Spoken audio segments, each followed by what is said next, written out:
Hello everybody and welcome back to Daisy's Corner, or if it's your first time, welcome. So today I'm going to be talking about my favorite episodes from the Netflix series Love, Death, Robots. And yeah, the new season just came out. Volume 4 was just released on Netflix. So if that interests you, sit tight, we're gonna get into it. Okay everybody, so Volume 4 was released on the 15th of May, I think. That was the date. It was a Thursday, and I have to say Volume 4 has been long awaited. I'm so happy they came out with the Volume 4, hoping that they come out with a Volume 5 because I really love the series. Before we get into Volume 4, I do want to say I have a top 3 and none of them are beat by what is in Volume 4. So I think my number 1 favorite episode is Night of the Mini Dead. It's so good. It is essentially a, I don't want to say stop motion because it's kind of stop motion-y, but it's like these minis. So you can't hear the people's dialogue. You can only really see like the details of what they're doing, and essentially a couple try hooking up, you put it nicely, they try hooking up in a cemetery. Some things go awry and essentially they start the zombie apocalypse. So it's a little naughty, it's so funny, and it is just it just gets more and more ridiculous, which is absolutely hilarious to watch. And I could watch that episode 100 different times and be entertained every single time. So that's probably my number 1, but I like zombies, so that's my top 1. Then secondly has to be another one. It's called The Witness, also one of my all-time favorites, and this one is about a woman who sees a man commit a crime in the block of flats or apartments across from her. She sees it through her window, and she runs, and the man that she sees tries to chase after her to try and, in quotation marks, explain. And he manages to chase her down to her place of work, and then she realizes that he's there, and it's like a cat and mouse chase, and there's a face-off, and in a twist of fate, someone then sees the girl commit a crime. And I have to say, I love the material, the way it's portrayed, the story, and even though we don't get much about the characters, we get everything about the characters. I think the one thing I just want is a second one where we get to see the reverse of the man, because the career that the woman had, I find it difficult to see how the man would be in the same position. I just thought that the idea of that loop, it was just mind-blowingly good, and that animation style, like I said, it was brilliant. It was really good. Then third favorite has to be, it's called Fish Night, and it is again a very like different style of animation, and it is these 2 salesmen whose car breaks down in the middle of the desert, and then the desert used to, during the dinosaur age, used to be an ocean, and when the sun sets, the, I don't want to say spirits because I don't know, we don't know, but the lifelike spirits of the creatures who used to be home to this ocean, now desert, come alive, and one of the salesmen is a little more entranced than another, and the ending pretty shocking and brings you back to earth because it's beautiful and then something happens. But it's really one of the episodes that I thought was, again, like with all Love, Death, Robots episodes, is like it jolts you back to reality, and I thought, yeah, it was just such a well portrayed episode. Honorable mentions will be, I really liked Sunny's Edge. That's quite a good one. Then another episode that gets honorable mentions has to be The Ground Giant. I think that one's also amazing. And then I also really enjoyed And then the third one, it's got to be, I think it's called, yeah, Beyond the Aquila Rift.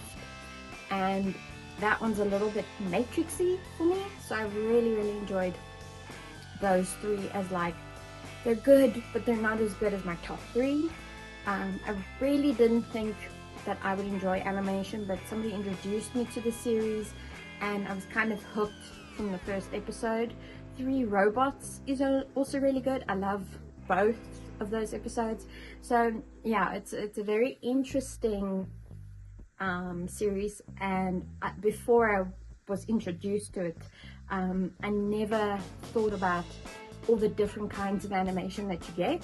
And I think people's stigmatism towards animation is that they just think it's for kids, or their mind goes to Disney.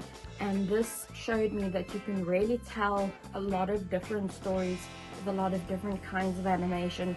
And I've also learned like what kind of animations I like to watch besides Disney, obviously. So yeah, that's my top 3. And then yeah, I think let's get into volume 4. Okay, so if we have to look at volume 4, I think right off the bat, okay, so like I mentioned before, nothing from volume 4 tops my top 3. So I enjoyed this volume, but nothing is gonna top those 3 for me. The first one that I really enjoyed was Close Encounters of the Mini Kind. I liked pitching it differently from zombies last time to aliens this time. It was again very well done. Again, a little naughty, but so well done. The minis not being able to understand the speech but having a fully cohesive story, brilliant. And I loved how there was a connectedness if you watched Night of the Mini Dead and you watched Close Encounters of the Mini Kind. There's a similar ending. Again, it's just, yeah, it was a good one. I really enjoyed Spider Rose. As somebody who adores her pet, I can understand the emotionality and how it helped Spider Rose with what she was dealing with her pet. And I would have been okay with the pet eating her. It was just a little weird for me at the end when it spat out a Spider Rose crossed pet hybrid thing. That was a little weird for me, but yeah, it was still a good story, again a good part of animation, and I really did enjoy it. Then I have to say I really enjoyed The Other Large Thing and Smart Appliances, Stupid Owners. Those were really good in terms of, I think, robot portrayal or smart technology portrayal, while keeping it funny. I loved the reveal of the cat's name at the end of The Other Large Thing. It was hilarious. And yeah, I really liked the storylines. I thought it was quirky and just cool. The screaming of the Tyrannosaur was enjoyable, but it is very different. I thought Mr. Beast being in it, yeah, that was a choice. At least he played a character that was true to his normal character. So yeah, I thought if that, I'll give him that. He got to be himself. And yeah, I quite liked the inclusion of dinosaurs. I thought that was really interesting. And I wanted a little more background, either of what is the dystopian element going on there, or how did the gladiators get there, or something like that. Like, how did they get dinosaurs? I don't know. I wanted more from the story, and the ending was sad, but obviously you get it, and why. I think there's like a subliminal message there, but yeah, I thought that episode was quite creative. Then I have to say, for me, it was the episode 400 Boys and Can't Stop. I wasn't quite sure what the point of those 2 episodes were. I get the subliminal messaging in Can't Stop, but for me, there wasn't a story, but there wasn't anything to keep me going either, like the dialogue. At least, like if you compare Can't Stop to Smart Appliances Stupid Owners, with that Smart Appliances Stupid Owners episode, at least there was like dialogue that you could follow with the appliances, and you could sort of pick up on who owned the appliances based on what they were saying, and how the appliances sort of took on some of their owner's personality.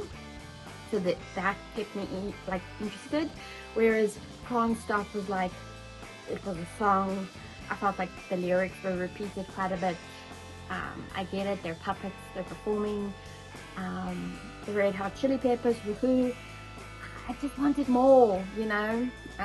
It was okay. It was only a 6-minute episode, so it was fine. But yeah, I wanted more meat on the bone of that one's messaging. Okay, then 400 Boys. I liked the different groups because they were all very different. But the 400 Boys didn't speak. So I didn't understand why they were the enemy. Kind of, but not really. I felt like they could have done more of a prelude there. And 400 Boys is a very similar animation style to an episode of Love, Death, Robots that was called Ice, where you basically got to see two brothers, one who was modified, like with robot elements, and one who wasn't. And I think that piece of backstory really helped me understand the story in Ice and really had me like invested.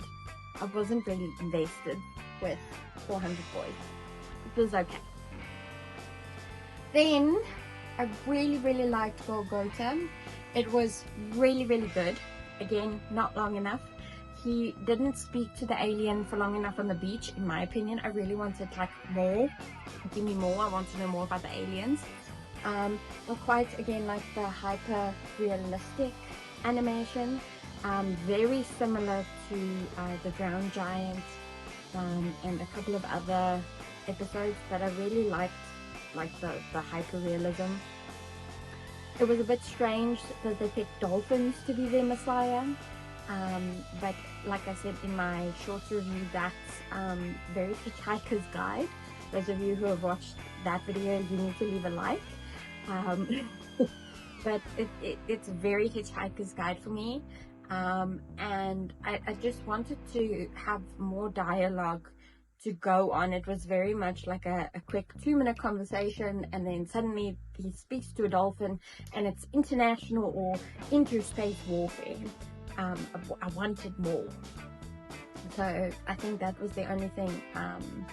But I really enjoyed the storyline there.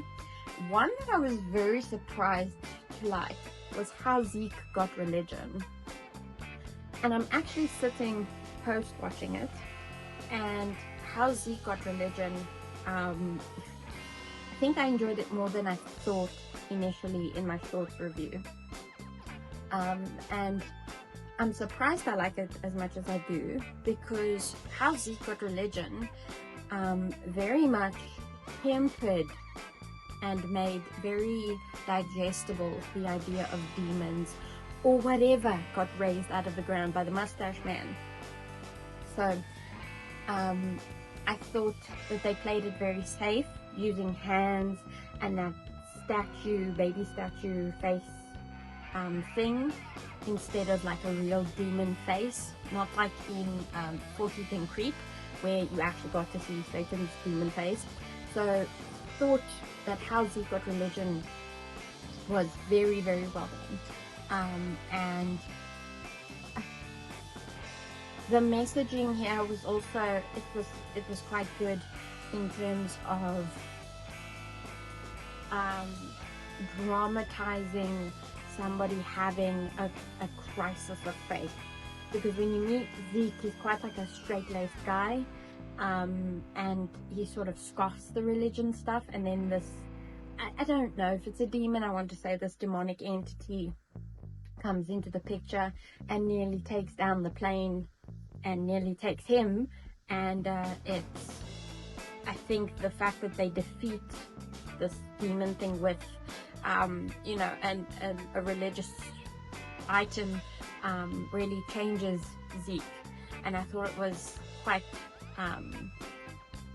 well done, where you know, the character said that he didn't want to really talk to Zeke because there was nothing he could really say to make him understand what they had just gone through. And I think, yeah, it was just a good message, portrayed really well, and really made something that can be kind of off-putting to some people very digestible. But yeah, I think that I realized I enjoyed it a little bit more than what I initially thought. And then the last episode I'm going to talk about is For He Can Creep. I really enjoyed this. It was really nice, and I quite liked Joffrey the cat. I thought, you know, I like how this series portrays cats, because you've got a cat in both of the 3 robots episodes. So there's a cat there, and I thought they did such a good job with portraying Joffrey and making him really cat-like. And I mean, it is 1757, so yeah, I thought it was quite good, and that he was actually protective of the poet, which was nice. And yeah, I thought I liked the animation of Satan in his satanic form, not the manly form. I thought he was so well drawn, or whatever the right word is. I thought he was very well portrayed. I quite liked it. It was it scratched an itch in my brain I didn't know I had, so I quite enjoyed that. And the story was really cute, and how he recruited his little cat friends and got them to help him. And yeah, in the end, I think Satan should just go for dogs because he doesn't seem to be the cat person. Yeah, old Joffrey got a poem written about him, and Joffrey unlocked some powers, and he's using them to benefit him. And yeah, it was just a very enjoyable episode to watch, a very sweet episode, and it was a nice way to wrap up the volume. Okay, so those are my favorite episodes of Love, Death, Robots, and a little bit of a breakdown, a bit more of an in-depth breakdown of the episodes from Volume 4.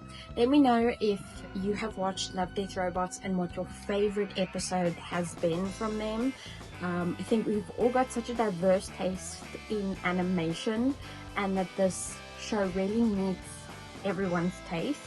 And like I said, even though this new volume didn't top my top 3, it was still nice to get another volume, and hopefully we can get a volume 5. But anyway, everybody, I hope you enjoyed this video, and leave a like, subscribe, and I'll see you on the next one. Bye everybody.